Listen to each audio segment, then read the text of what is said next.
You ever notice how someone can leave a conversation without actually leaving? They're still standing there, still looking at you, but something shifts. And if you're not paying attention, you miss the exact moment it happens. That moment is where most people lose control. Today, I'm going to show you 3 silent shifts people make when they feel uncomfortable. And more importantly, what to do when you see them. Not to manipulate, but to stay in control. Let's start with something very modern. You're talking, everything feels normal. Then suddenly, they pick up their phone. No notification, no urgency, just the phone appears. That's not random. The phone becomes a shield. It gives them something to hide behind without openly rejecting you. It lowers eye contact. It reduces emotional intensity. It creates distance without confrontation. Now here's where most people mess up. They say, "Are you even listening?" That instantly creates tension. Instead, do something simple. Slow down, lower your voice slightly, shorten your sentences, then pause. If they put the phone down and re-engage, it was distraction. If they stay behind it, you've just identified resistance.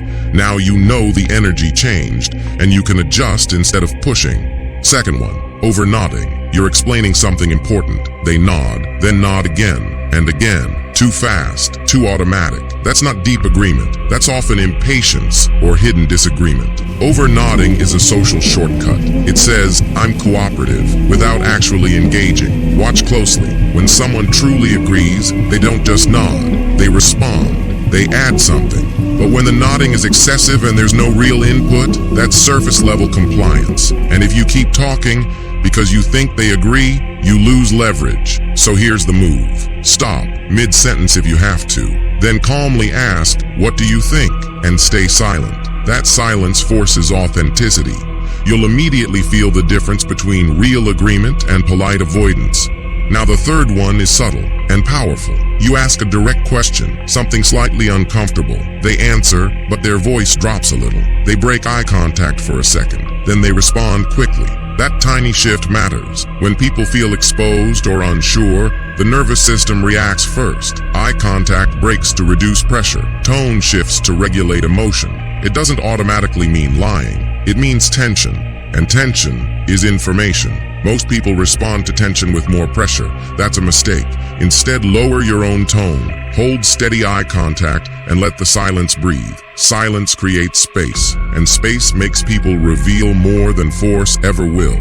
Here's the rule you need to remember. Never judge one signal alone. Look for timing. Look for change. Look for patterns. Body language isn't about catching someone. It's about noticing when the energy shifts before the words do.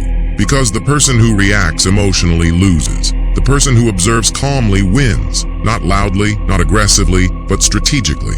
If you start noticing these small shifts in real life, you'll realize something important. Conversations are not controlled by words. They're controlled by emotional stability. If this made you see interactions differently, like the video, subscribe if you want more psychological awareness without the noise. And tell me in the comments, which of these shifts have you noticed before? Use awareness wisely.